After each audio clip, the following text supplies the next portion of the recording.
Showtime. Hey Showtime. everybody, welcome to a Monday morning edition of Box Seats. My name is Frank Holder, and I'm here with two of New York's favorite comics, or two of many anyway. That people love these guys. That's Fig, that's Talent. These guys really don't need an introduction. They've been in films, they've been in television, they've been in commercials, they've been everything. But guess what? This morning, they're here with you on Box Seats. And guess what? We're talking sports. Comics talking sports. How about that? Anyway, like I said, this is Box Seats. Now, we got a lot of sports to talk about. Last time I was talking to you guys, which was Friday, the Miami Heat were getting trounced. They were down one game. And of course, the NFL weekend didn't jump off. But the first thing I want to talk to you about is something that kind of jumped off the page to me this morning. Jalen Ramsey and Golden Tate, they got into a fight, right? After the Rams games and the Giants game. And you usually don't see two teams fight after the game. You usually see them fight during the game. You know what I mean? Right. Very rarely see them fight after the game. The thing that stuck out to me, and it was discussed several times this morning, is that these two guys were fighting because Tate's sister, Ariana, has a baby with Jalen Ramsey, and actually has two babies with Jalen Ramsey, and Jalen Ramsey ended up breaking up with her when she was pregnant the second time. Now, it really carried into, I thought it was because of the fight, was because of the hit. I mean, everybody saw the big hit that Ramsey put on Tate during the game. You couldn't miss that. That's what I thought the fight was after. It seemed like the fight was more personal. Should the NFL suspend Tate and Ramsey for the next game, Fig? I'm going to start with you, Fig. What you think? Should they be suspended for the fight after the game? Because normally the NFL usually steps in a fight during the game. You throw a punch or something like that, you're gone during the game or anything else. Should they be suspended for the next game? The fact that it was after the game, I think it should let it be handled by each individual team. Mm-hmm. The NFL really handles the stuff that's, the stuff on the field during the game and stuff like that, and things that happen off the field that's illegal involving law enforcement. Neither one of these meets that criteria. That's the word of the day, criteria. And and I don't think so, man. I just let the teams handle their individual players. You know what I mean? Mm-hmm. Talent, I'm going to ask you the same question, except I'm going to ask you one more additional question on top of that and say, do you think they should be suspended? And do you think that this is the type of fight that could ignite a team, rally a team, and get them all, riled up and get ready to win the next week? What do you think? Oh, it almost could have been that kind of fight. But once the news came out that it was baby mama drama, everybody's like, oh, that's something else. So there's no fire for the game. If that was the league just need to mind their business. It's a personal incident. Like you said, it happened after the game. These things happen. He's a grown man. They'll be able to handle themselves and check where it's going to go. The league has nothing to do with this. For one, I will leave it alone. And more importantly, they can't rally behind it because, like I said, once you realize what somebody's fighting for, that's how you rile up. Right. You know what I mean? Yeah. Black Lives Matter ain't out there because they're killing puppies. Right. Good point. Now, the biggest news over the weekend has to be that Cam Newton got the virus, on Saturday. It messed up the entire schedule for the Patriots. People around the, entire New England organization and around the entire NFL were basically sitting there wondering what's going to happen. I know people in the Patriots organization were scared to find out if other members of the team had the virus and everything else. Talent, question for you is, I have several questions. One, let me ask both of you this question. Should they play the game tonight? Because right now, tests came back that Cam Newton is asymptomatic. So should they play the game tonight, Talent? Absolutely play the game. And I only say that because of the reason of go back to the beginning. Once you made the conscious decision to play this season, you got to do your best to fight through because these are going to come. Mm-hmm. Now you got to fight through when they come and whatever. So my thing is, if you're not losing a slew of players at one time, you can play a couple of days later. Okay. All right. Vic, what you think? I think they ought to play because to me, it's almost like the same as an injury. You know what I mean? A player out during the injury. If Cam would have got injured, they still would have had to play. Right. You know what I mean? It's the same thing. And except being out for 2, 3, 4 weeks, 5 games, whatever, and stuff like that, he's probably only going to be out for a game, possibly, maybe 2 at best. So you go ahead and play the game. I mean, look, what are they gonna do? They're gonna postpone the game because one guy on the other team got the COVID? That don't make sense. Now, if it happened on both sides, if both teams, a couple of players on each side had the COVID, then it would be, it'd be a dangerous issue. It'd be a health issue for both of the teams, and you'd have to cancel the game. But one player, you don't cancel a whole game for one player. I don't care what kind of star he is and the magnitude of a star he is, on the team. You can't cancel the game because of one guy. Well, let me say this. This almost identical situation happened with the Titans last week. First, one player popped up positive, then 5 people, and then next thing you know, 18 players are positive. Now the total's up to 23. Because this happened like this, and it's almost the same thing that happened with the Titans and everything else. If you are a member of the New England Patriots town, let's just say hypothetically, you are sitting there and you play, on the Patriots and everything else. Would you be worried about getting on a plane and traveling with the team and even, being involved in any way, shape, or form with this? Would that thought even cross your mind? Because I'll be honest with you, right now, I'd be literally talking to Coach Belichick saying, I'm kind of concerned about playing this game because I was in the same room with Cam. The virus is airborne. You know what I mean? And Titans last week had 1 player. Then it turned out to be 22 people, including players and staff.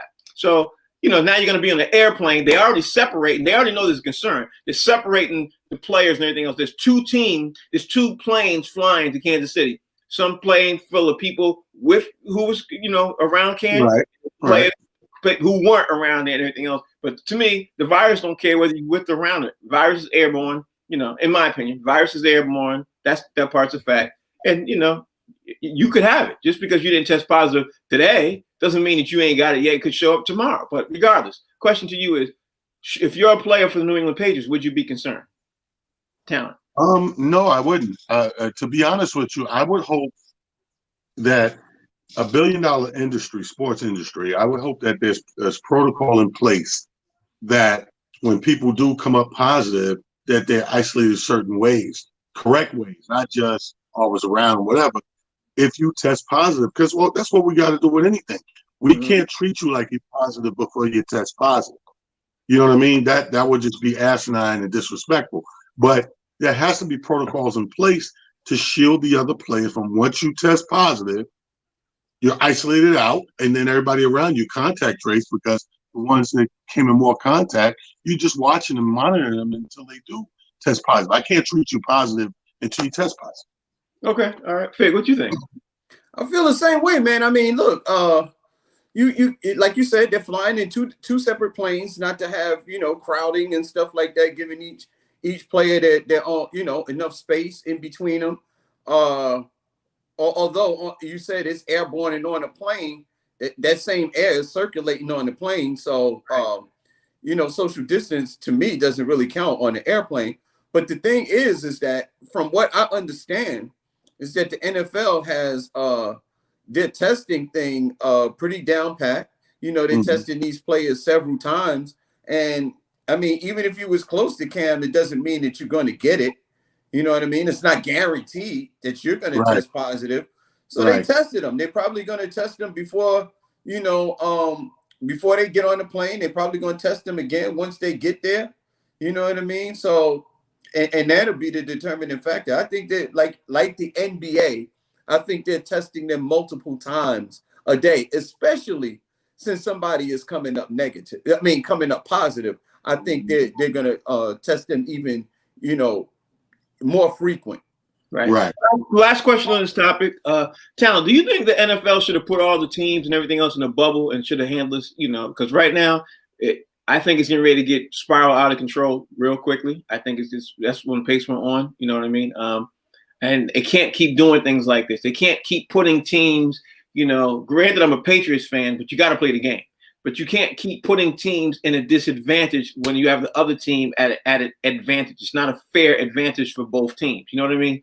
And I don't think you can do that continuously, weekly. So my question to you is, should the NFL have put all the teams in a bubble like the NBA did, or something similar to that, and then played the season? Well, I mean, we know, we all said in the beginning, we know that they should have, but they didn't. So this is the hand we're dealt. This is the devil we got to deal with. My thing is this: we're all part of the same league. So now that we know that we're not in a bubble, right? It goes down to how we always say about the players responding to the coaches and the administration. If you know what we're dealing with is this climate right now, this pandemic. So if this team has 5, 6 people come up positive, this team does not that they're playing, and it puts your team at a disadvantage, your team has to rise to the level of a command, so to speak, from the coaches and administration to do things less to stay out of harm's way. Now, it ain't no different than me telling my player to go perform a certain play, run this play. It's the same thing with lifestyle right now. You guys got to be like this. We have to live like this, or you're going to come up positive and you're going to miss games. Team's going to lose, all of that repercussion stuff. So I understand your pain saying, hey, it puts my team at a disadvantage, but I believe both teams probably under the same instructions, and the guys on your teams didn't listen. We're going to find out Cam Newton went to another strip club and got some wings. I'm going to ask you to make people the Jets player. They got positives. I'm like, talent. Jets got, they positive. What happened? Hey, but in the defense of that, what you just said is funny because the reality is this. We're talking about this thing with teams like getting these cases, right? Once we pass the halfway mark, right? If you have a losing ass team, no, this is serious though. Think about it. You have a losing ass team, your team pretty much give up hope. We ain't going nowhere. Are these dudes now a danger to the rest of the league? Because now we're saying that 4 weeks in, people are not listening. People are not following protocol. People are doing some little sneaky stuff that's coming up positive. What do you think is going to happen at the halfway mark? And you got these teams that are like hands in the air. We can't win that anyway. They're going to be reckless. Okay. All right.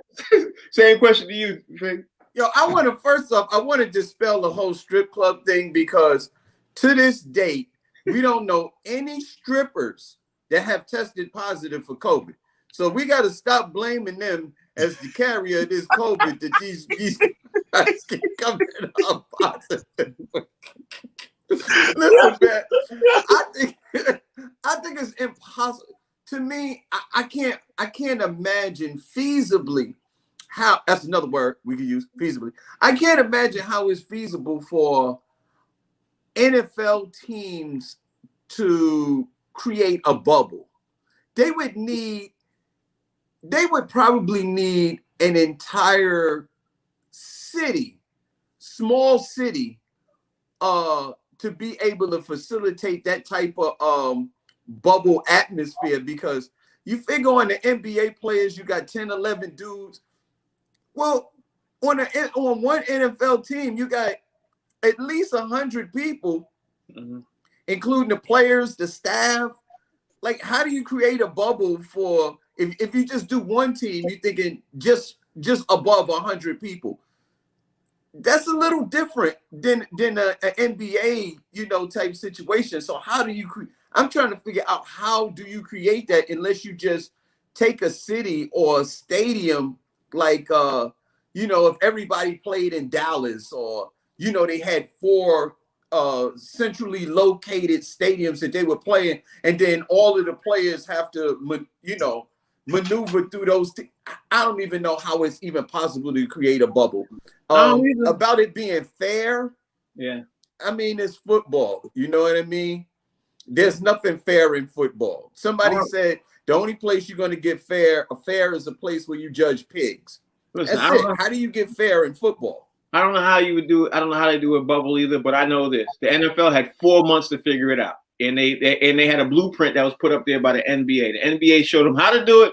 And the NFL had about 4 months, at least 2 good months, that they could sit there and say, okay, let's figure out, we can take some of this, we can put a piece of that and put this back. You know what I mean? That's what I know. Right. Frank, right. We're talking about the NFL. These are the guys who covered up head injuries and CTE. Now we're talking about them being, safe when it comes to a pandemic. At the end of the day, we know those NFL owners, It's all about that money, baby. No, I get that. But now let's talk about the games anyway. Okay, so we got some big games last night.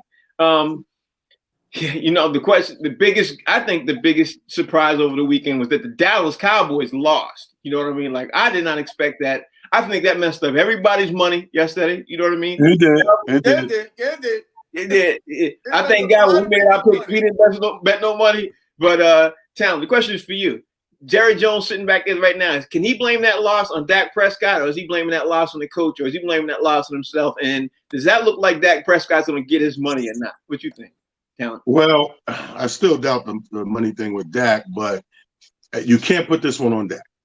Mm-hmm. Dak has had 2 weeks in a row with over 400 yards and several touchdowns. Great numbers, 2 weeks in a row. Mm-hmm. And it's, you still end up on this side of the ball this week. You still end up with the loss. So the loss is not your quarterback, because your quarterback is actually performing. I actually am an anti-Dak fan, but I'm man enough to say, boy is balling. Mm-hmm. You know what I mean? He's living up to what they were saying before he was playing like that to me. Like he's putting those numbers up. He's putting in that work. But I think this falls down on coaching, man. I think it's too many people in sports, period, that get to there's always a turning point in the game that I think you need to take a moment and get everybody on the same page and realize where we are right now, because there's only a couple of minutes left. We don't need no mistake, but people don't do that. They assume everybody just know, and they keep going, and then the tide turns, man. We know this is a game of momentum. Right. I agree. I wholeheartedly agree. Faye, what you think? I tell you like this, man. It's the Cowboys have to keep playing from behind, which means their defense is not really doing the job that they're supposed to do. I mean, they playing on one side of the ball, and the offensive side of the ball, seems to be doing what it is they're supposed to do. I mean, Dak did make some mistakes. He did throw a couple of interceptions and a couple of almost interceptions, but almost only counts in horseshoes. And the Dallas, they got to keep quick. Look, one of the most famous lines in rap is, I love you from behind, but I hate to see you go. You know what I'm saying? And Dallas keep playing from behind, and the other team is waving bye-bye to them every time they play. Listen, the Dallas should really be over. The game that they won against Atlanta, they shouldn't even have got that game. So they should be 0. They should have 0 wins. But they in such a horrible conference. They're in second place with 1 win. Right. I have to agree with that. We got all week to talk about football. I'm going to ask you one more last question, then we're going to, put some more of these questions to tomorrow and then the day after that, because I want to jump into the NBA. But the last NFL question I want to ask you, and I'm going to start with you, Talon, is were you surprised with the Phillies win over San Francisco? And who is your MVP for the weekend? Not the whole, not for 4 weeks, just for the weekend's game. So were you surprised by Phillies win over San Francisco? And who's your MVP for the week? Go ahead. No, I think I picked Philly. So I wasn't surprised. I knew they was due, and I'm banking on. I mean, even here going out the next couple of weeks until they get their people back, I have zero confidence in San Fran, man. They're missing some key pieces. So, that was a perfect storm for Philly. Philly's been waiting for their moment. They go up against a wounded San Fran team that missing some key pieces. It was just a perfect storm for them. That's why I picked them. My MVP of this weekend, I would have to give it to what's my man? My man on Baltimore Ravens quarterback. Lamar Jackson. I would have to give it to Mr. Jackson, because Mr. Jackson, again, we talk about balling out. I'm watching him do his thing on the rushing end. Like, yo, dude, it's like we remember how we was this excited 6-7 seasons ago with Cam. He's that new excitement in that realm. Like when he quarterback keeps or bootleg or keeps the ball, and his speed is real. Yeah. My MVP is Mr. Jackson. I'm sorry, Miss Jackson. He is for real. Big, you. Hey man, I picked Philly also because of the injuries on the other side. San Francisco has been decimated with injuries. But on the bright side, Garoppolo has an opportunity to catch up on some of his adult films. So, and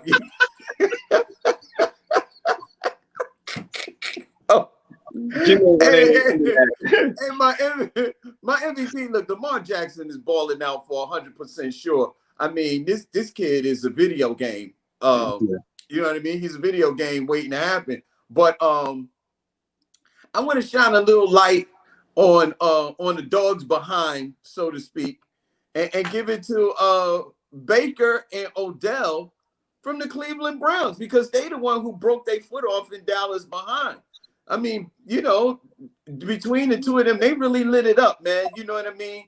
There was one double reverse thing that Odell ran, and he was 15 yards behind the line of scrimmage, and he ran a touchdown. He was out. He looked like he was Lamar. He looked like he was on a video game. Like he balled out. Those cats did their thing, man. Love them both, man. I would make them co-MVPs, of the week so far. The way that they played and they beat up on a team who was supposed to beat them down. They were supposed to lose to Dallas according to Vegas. Well, I'll say this. My MVP would have been Justin Herbert if, and I say if, the Chargers had beat Brady and the Tampa Bay Bucks. So I'm gonna go with Tampa Bay Bucks because Brady's 43 years old. When you sit back and you just think about that, no one's ever seen a man that old do that. Not the snake. I mean, nobody's done it that way. So I'm gonna have to go with Tom Brady, 43-year-old, five touchdowns. And it hurts me to say that because I still wish he was with New England doing that. I was about to say, is this New England love that you got going? No. With Brady? No. People in New England are mad that he left. We ain't happy. We mad he left. So believe me, it hurts me to say that. But anyway, now we got to talk about the NBA. I wanted to jump over and talk about the NBA because last time we were on, Miami was down 1-0. They got blown out. It really looked trifling, after game one. But after last night, now it looked like Miami had some fight in them. LeBron James said something to Jimmy Butler along the lines of, "You in trouble" in the first quarter. Jimmy Butler ended up saying it back to him in the fourth quarter, talking about "you in trouble," which is going to make a lot of people say, uh-oh. So my question to you is, Talent, does Miami have a chance, or is that just a shadow of a shadow, a mirage? Don't even pay attention to that. No, I think they got a chance. Like I said, remember I told you before, it was all about if they could just slow the roll while guys are injured. Because I believe that you don't have a super severe injury that they can't come back if you make this a series. If you make this a series, Bam can play. He can come back. We know that. So they did exactly what they needed to do. They put the Band-Aid on the bleeding. They covered the scar up. You know what I mean? Don't get me wrong. You know how somebody somebody hit you, it can open back up. You know what I mean? So they're in that situation right now. Now, when we go back to the next game, is everybody going to be the same? Because one thing, again, remember what I tell you about LeBron. I don't like LeBron as a player. I'm not on the bandwagon. But the thing I give LeBron credit is he's the best homework doer in the league. Okay. He will go do that homework and come back, and that same hole you just had in game 3 be gone in game 4. Ain't that true? Same question to you, Fig. What you think? Man, I feel like the Charles Barkley of box seats. I guarantee a sweep, and Miami came back and win.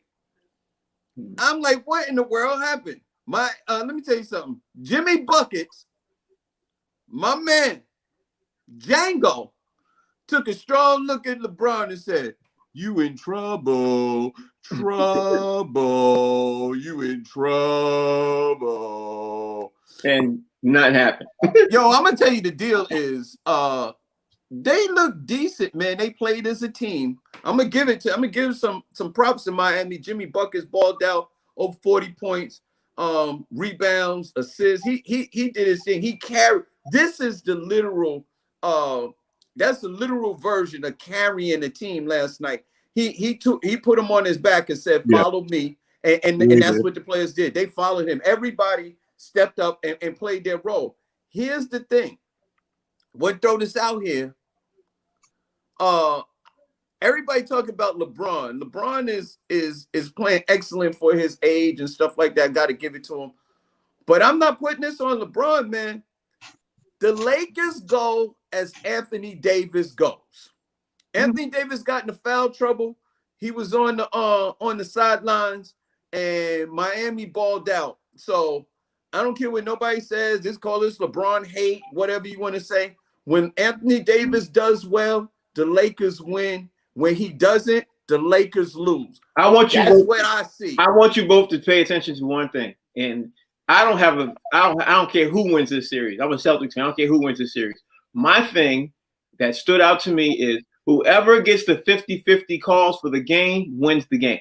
The Lakers did for the first two. Miami did last night. They took the game. The calls were 50-50. A lot of them in the beginning of the game. Anthony Davis was taken out last night, not because of his play. He got taken out early because he had 3 fouls. Once he came out of the game, next thing you know, and those are 50-50 calls. Next thing you know, the Lakers are getting run on because he's not in the game. So, I really, again, like I said, I don't care who wins, but I'm really not liking what I'm seeing by the NFL officials in this final. NBA. That's what I meant, NBA. I'm not liking what I'm seeing with the NBA officials in the finals right now because it seems like it doesn't seem as even overall to me. I mean, that's why, again, that's why I'm throwing it out to you. Talent, you tell me what you think. Like, does it seem like it's fair all the way across the board to you, or do you agree or disagree with what I just said? Does it seem like, whenever you see a 50 again, the Lakers got all the calls in game 1. They got all the calls in game 2. It seemed like in game 3, they didn't get no calls like last night. And some of those calls, granted the LeBron James calls, those 2 calls were on him. That was very true. He did travel. There's no doubt about that. He traveled. Matter of fact, he traveled 2 more times and they didn't call those. But the blocking fouls and a lot of the blocking fouls were 50-50. I mean, I was like, okay, that could have went either way, but how come they're not going 50-50? So anyway, I'm talking too much. What you think? Well, I mean, I think that but here's the thing, Frank. That's always the case in basketball. Always the case in basketball is whoever gets the calls are usually tips their way. That's neither here nor there. But the difference in this was they wasn't getting calls that was given to them. Jimmy Butler was initiating and forcing you to foul him. You're either going to give me this free shot or the way he plays. What I do like about him is it reminds me of when he drives to the basket as a little Stephon Marbury is. Where the way they hold the ball and go to the basket, you can only foul them. It's almost you're not going to block the shot. You know what I mean? Because the way the ball is and the way their body angle, and they're strong. So the only thing I got left is if I'm going to attempt, it's going to end up being a foul. So the difference in Jimmy Butler fouls is he went there, did the job, and initiated and forced you to put him on the line. All those other rinky-dink fouls that go on the turnovers, the toss-ups, the rebounding and all that stuff, that's neither here nor there. But in basketball, when you at the end of the day, at the end of the game, look at those numbers. Who went to the line more than who? Okay. 9 times out of 10, that's your winner. Yeah, and that's my point. And he just made my point. Okay. We both agree with that figure. You agree or disagree? Yeah, man. I mean, but here's something else. You say fouls, but the Lakers turned the ball over in double figures. They turned the ball over like 14, 15, 16 times. And they were still in the game. They were, even though they turned the ball over, they were still in the game. Right. And that's what they were saying at halftime. It was like, well, the Lakers didn't play well. Anthony Davis was in foul trouble. They turned the ball over and stuff like that. And they was only down by like 4 points and stuff like that. But here's the thing. But again, Anthony Davis was out of the game a lot at that time because by the second quarter, he already had 3 fouls. You know what I mean? Right. So when he came back in, he played. He it looked like they were making a run, and he got his 4th foul, and they pulled him again. No, actually, they left him in for a little while. Miami is a scrappy team, and here's the thing: one of the commentators said last night. I forget whether it was Jeff Van Gundy, Mark Jackson, whatever. That when you have a bayou in the game, then the bigger players on the Lakers, whether it be Dwight Howard, AD, whatever, they can stay in the paint and they can sort of camp out and be there to block the shots of Miami when they're playing ball. But when you put Kelly Olynyk in there, he can stretch you out and knock down 3-pointers, which he did quite a bit last night. So now you got to play honest defense. You can't camp out in the paint, which left the paint open for a lot of drives and you know, a lot of the other players going to the hole. I mean, listen, by accident, you know, like Steve Kerr found with oh God, what's his name? He plays with Miami right now. Iguodala, when they were in their championship and brought him in to play small ball, I think maybe Miami figured something out by having Olynyk in the game and making the big players of the Lakers ineffective because you can't camp out in the paint, which opens it up for you know, for drive to the basket. Okay. Let me change the topic, and still staying in basketball. Let me change the topic. Talent. The big news over the weekend also happened that, you know, we all know Doc, because of last week, Doc is coming to Philly.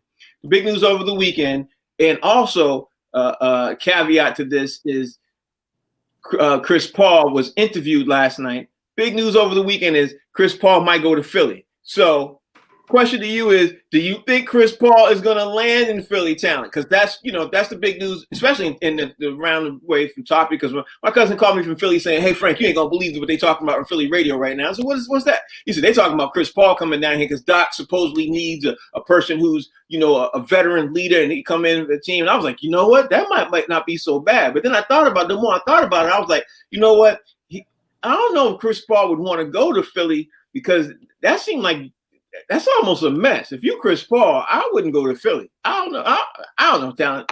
You can come at it from different kind of ways. You know, I would think like you would think. I would think Philly wouldn't be the spot a Chris Paul would go to. And not right. in this point, if you're Chris Paul, right. Yeah, if you're Chris Paul in this point in time in your career, I don't know. But again, Frank, we gotta keep it real, man. Money and yeah. money and opportunities and perks change things every day. So it depends on where he's at in his mindset.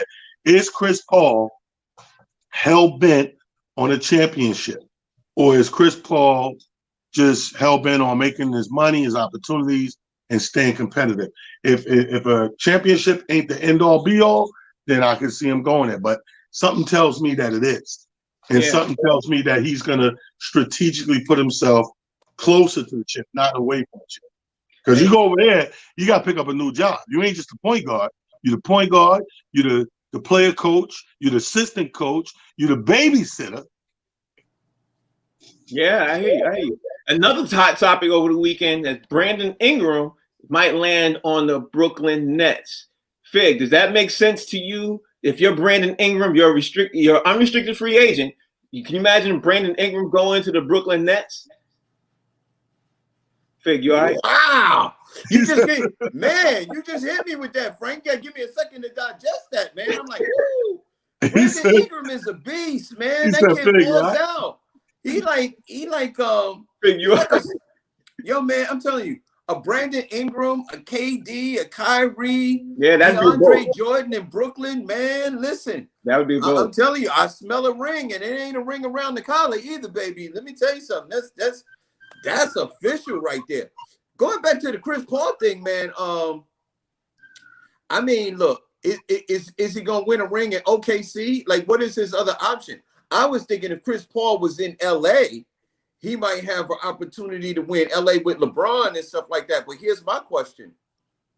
Does LA have the money to take on Chris Paul's contract? Because he's owed another year on his contract, which is pretty big. They have five unrestricted free agents. If they want to sign them, they could. But I think they're going to sign people. If they win an NBA championship, I think they're going to sign as many of the players who helped them win instead of bringing somebody else in. But that's why I think where's Chris Paul going to land? Because he's definitely not staying in OKC. But I want to just do that last question to you, Talent, before I bring in Roddy. What you think about Brandon Ingram with the Brooklyn Nets, man? Do you think that's that's for him to land? Do you think he should go there before I bring in Rodney Perry? Oh yeah. I mean, that's a no-brainer. One thing about them, man, you know, anybody you add at this point with any significance with what they already got, it's a no-brainer. Anybody that's coming bringing some balling over there, Dunny, it's over. It's already the deck is kind of stacked. You know what I mean? And now look what they did without their 2 starts. Yeah. Right? Yeah. Look how they were playing and balling out. So I don't expect no less balling out to happen. So you bring Ingram over there, it's gonna get funky. All I'm saying is that makes more sense than Chris Paul lateral movement. No time for lateral movement if you Chris Paul. Okay. Hey, Frank, is this a trade for Brandon Ingram or just going? Unrestricted free agent. He can go wherever they want.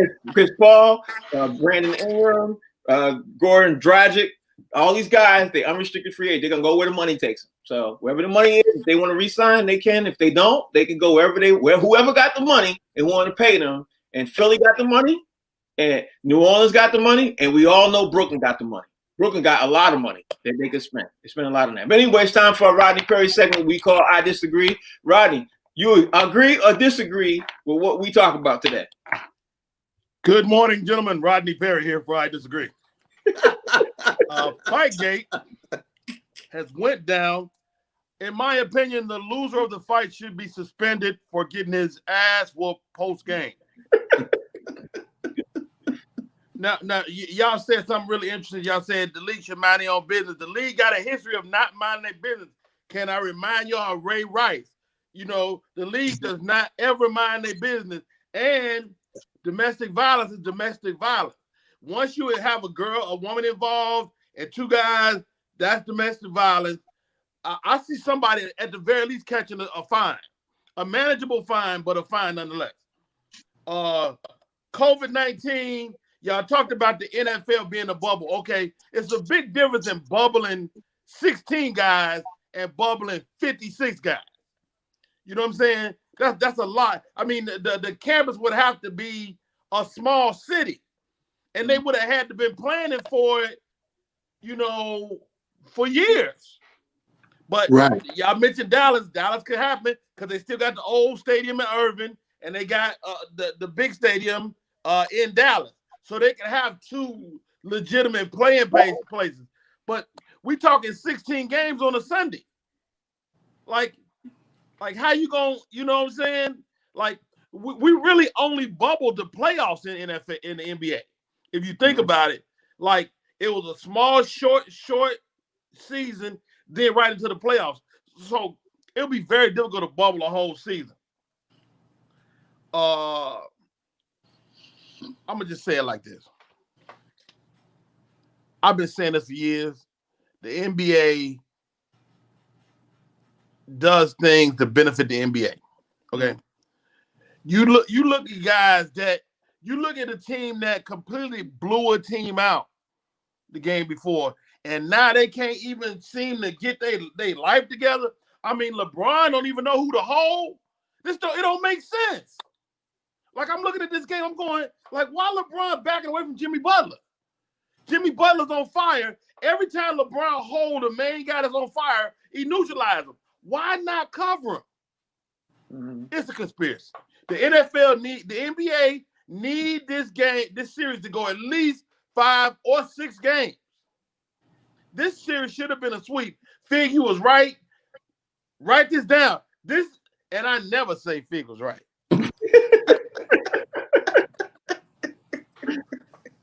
But you got to look at it, man. I'm telling you. I mean, if you look at the whole game, the referees, y'all talking about referees? I mean, all the 50-50 calls went to Miami, right? That's what I said. That's what I said. They shot fucking 30 free throws, but the game before they shot 3. Mm-hmm. So are they conspiring for the Lakers? Maybe. Are they conspiring for a longer series? Absolutely. I think so too. Honestly, I can't even front. I think so too. You know what? The only reason I think hold on, Fig. Let him finish. Okay, all right. Go ahead. No, go ahead, Figman Freud. No, the reason that I was thinking that they may not be doing that is because the NBA got to turn around and they're going to start all over. I'm sorry, Fig. I shouldn't let you say that. Fig, shut your pie hole. Chris Paul. First of all, you know why you was thinking that, Frank? Because Rodney Perry said Chris Paul to Philly 2 weeks ago. I said. Well, they say it in the Philly too. So okay. Y'all was like, oh no, that ain't gonna happen. All y'all did. Every single one of y'all. Talent, Fig, and Mr. Holder. Every single one of you. No, it ain't gonna happen, Rodney Perry. It ain't gonna happen. Not the Philly. Why would he do that? It looked like he might. First of all, get the hell out of OKC. Mm-hmm. If you Chris Paul, you trying your best to get the hell out of OKC. Would you take a Laker job? Hell yeah. If Rondo leave and they need a core general, you might see a guy like Chris Paul go there. But guess what? Chris Paul on Philly makes them an automatic contender. I'm telling you, these guys gonna be vying for a championship. They in the East. Yes. They in the East. Everybody got a shot in the East. The Canada people got a shot, and they ain't got no star. Mm-hmm. Toronto, yeah. Toronto ain't got no star, and they got a shot. And everybody on Brooklyn bandwagon, but y'all hold up. It's gonna take at least a year for them guys to jail. Next year is not that year. Next year is not the year. Now, who we need to say our prayers for is Boston. They done. Boston is done. They're gonna come back in the fall. Milwaukee. Boston is gonna be on the outside looking in like. I disagree. And you should. That's why I said. I disagree. No, but I mean, that's gonna wrap me up, man. Y'all killing it today. It's really hard to disagree with y'all, but it ain't. It's always Fig. Always give me something. Say this. Just because you got a new hat on, Rodney, I'm not gonna agree with you today about that Boston pick. I just not gonna do that. I can't do it. Well, who they go? Frank. Hmm.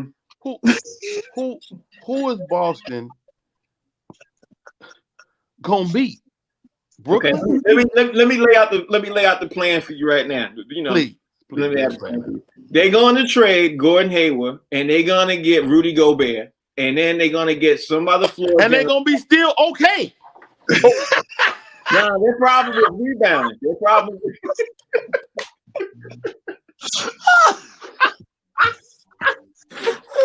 I'm still okay.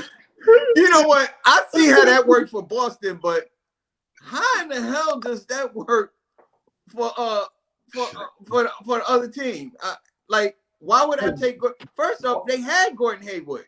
Boston had. I didn't say the trade was going to be those two. I'm just saying they're going to make a trade and they're going to also get. But that's what's going to happen. Boston has 4 draft picks. They have a little bit of money. They're going to extend Jason Tatum.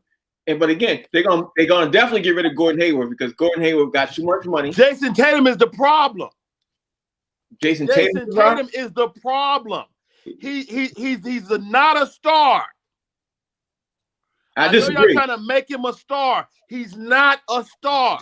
I disagree. Everybody been trying to make him a star for the last year, and he's still yet to arrive. He faded in the last series. Because that Miami shouldn't even be in this mode. He needs to dribble. He needs to learn how to dribble. That's his problem. He messes up every single game bringing the ball. He has at least one giveaway because he dribbling is old school. He don't know. Hold on, Rodney got a great point right there, man. That's something we need to think about. Right. You know, are we? Because we do it sometimes. Are we forcing the bigger label on the man, and he's not at that level?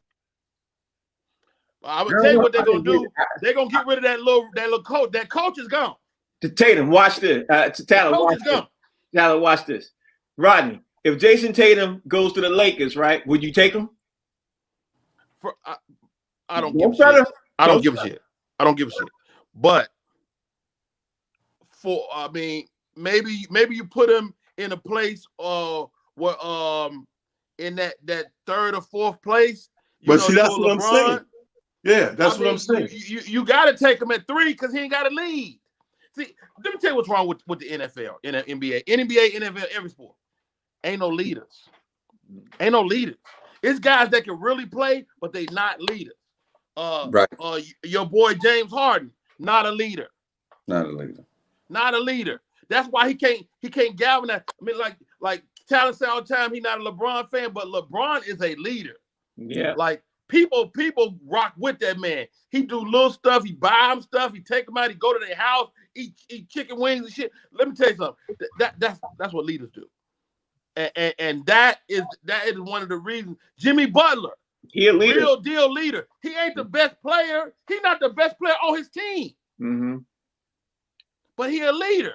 Yeah. I don't think LeBron's a leader. I'm gonna go out on a limb. I'm not gonna do this. I'm not gonna do this with you, Tyler. No, you're gonna stay there and you're gonna take this shit right now. What a turn off. Hold on one second. Because let's look at this shit, Rodney. Let's be serious. Now, it's a difference to be a leader and then a person that people look up to. I think because of his iconic status, he's always going to be in the realm of people looking up to him. We know that. But if we go back to each team he's played for, he always deferred. Wade got that fucking chip over there. Kyrie got the shit in Cleveland. AD's gonna get the shit in LA. The motherfucker ain't no leader, man. Pardon my French, friend. Tyler, if I didn't like you as a person, I would say some really foul stuff. You talk about a brother that's been to 10 championships. I love him. With suspect teams. With suspect losses. Suspect teams. He Now, took that Cleveland team, the original Cleveland team, right, to the playoffs. No, to the finals. To the finals. And they got swept from there.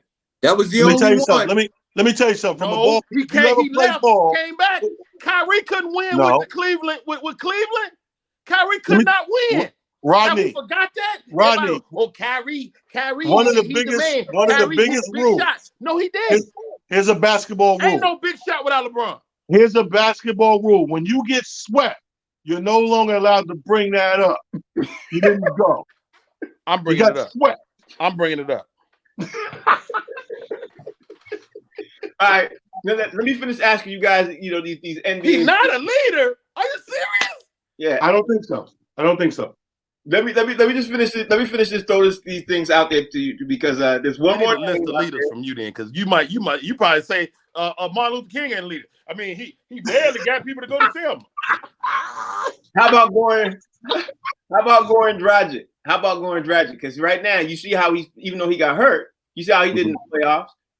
If he lands on, let's say the Lakers or Miami ain't got no money. Let's just put it out there. Miami has no more money. They maxed out. He has no money. He's leaving Miami. Goran Dragic is out there too with Chris Paul. He's out there with Brandon Ingram. He's out there with a couple of big names. And it's going to be a lot of big names out there. I mean, unrestricted free agent. Yeah, there is because AD's out there too, but AD's going to opt in. You know what I mean? He's unrestricted free agent. The minute the series is over, but he's going to opt in. You know what I mean? All the talk in LA is that they want to keep that nucleus together. I think the person on the chopping block is that Kuzman kid. I think Kuzman is on the chopping block in LA. He has moments, but he seemed just goofy to me. Yeah. He just do something goofy. Like I'm like, go sit your goofy ass down. I think they're gonna get rid of. I think Green is gone because he is not consistent shooter. He missed a lot of shots last night. And I think they're gonna keep Rondo, and I think they surprised by Dwight Howard. Rondo should retire. He might if he wins a chip. Rondo get a chip, he should go home, sit down. Yeah, he might because he'll be the only player in NBA history who won a chip for the Celtics and the Lakers. You know what I mean? Yeah. I think he's gonna say, you know what, I'm gonna retire. But you gotta look at this too, Mr. Frank. Is that if they win a championship, they got a legitimate chance of going back. Mm-hmm. You don't think so? No, sir. Here's the thing. The reason that I think the Lakers are where they are is because there's a couple of other teams that ain't there. Listen. I know you ain't about to bring up the Clippers. No. Major injuries in Golden State and injuries in San Antonio. Yeah. The Lakers got to go through Golden State and San Antonio to even start smelling that. The Golden State ain't go nowhere. They were just injured. They coming back. So does KD and Kyrie. People say what they want about LeBron James being a leader. He went to get his Clippers. Listen, people say whatever they want about LeBron James and stuff like that. Wherever LeBron James go to a team, he guts the team. Every time LeBron James go to a team, he guts it. He does. Guaranteed, he guts every team he's ever been on. All right. So, let me ask you guys this one last question before you get ready to wrap it up. And I'm gonna start out with Rodney because he thinks it's he doing the Clippers thing. Rodney, does Miami win one more game in the series? Yeah. Because I already know you're gonna say the Lakers are gonna win the series. Does Miami win one more game, and have they figured them out? For the record, I picked Miami to win this last game. Mm-hmm. Y'all remember, I said they grown men, they're going to come out and play, and they did. I think they're going to get their ass beat the next two games. Like bad. Like bad. Like all that. They're going to get beat. No, I'm going to take it back. They're going to get destroyed next game, and the game 6, game 5. Game 6. Game 6. Game 6 is going to be a close game. Lakers by 3. Okay. At the buzzer. No, that would be game 5. If they win. Okay. Game So it'd be game 5. Yeah. Fig, you got 60 seconds. Listen, man, give me Bam Adebayo to play a little bit, and I think Miami can get one more. You think Miami? Because if they continue to play the way they played last night and they keep knocking down the shots, listen, here's the thing about a young team. Once the shots start going in, they ain't scared no more. Yeah, I agree with you. Talent, you got the last word, bro. What you think? I'm gonna go with what I've been saying, bro. I don't think Miami takes another one. And keep in mind, I may not be a LeBron fan, but I'm a realist. Mm-hmm. And he is the best homework checker the league has to offer. He goes, he sees whatever you saw that exposed them or exploited the team, he comes back and he fixes and rectifies that. Now, he is a master of that. Nobody can take that away from him. So I don't see him allowing. You know for a fact, if you watch that game, LeBron is never disrespectful to the point of walking off the court for the tick down. That's how upset he is that they gave that one win away. So look for this to be closed out. Yeah, I would have to agree with that. This just in, gentlemen. Looks like several strippers nationwide has tested positive for COVID-19. It's a travesty. And it's going to affect both the NBA and the NFL, and the hockey league as well, and baseball. The baseball playing too. And baseball. That was real small in the bottom of the page. Oh God! Hey, tell everybody who we got tomorrow, because we got a big name tomorrow. Tell everybody who we got tomorrow. And we have nobody tomorrow, Frank. Nobody tomorrow. We have to reschedule. But Mr. Allen Houston will be on the box seats this week.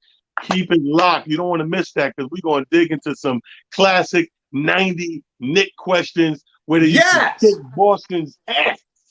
Destroyed Boston back in the 90s. We are not going to ask a lot of Knick questions when Allen Houston. Yes, we are. We are not going to ask a lot of Knick when we get on. If I was y'all, wouldn't want to talk no old Knick Giant won in 4 decades. Yeah. Wow. Whoa. That was disrespectful. Whoa. I think my Wi-Fi another Cam Newton. Hey, tell everybody out there how they can follow you.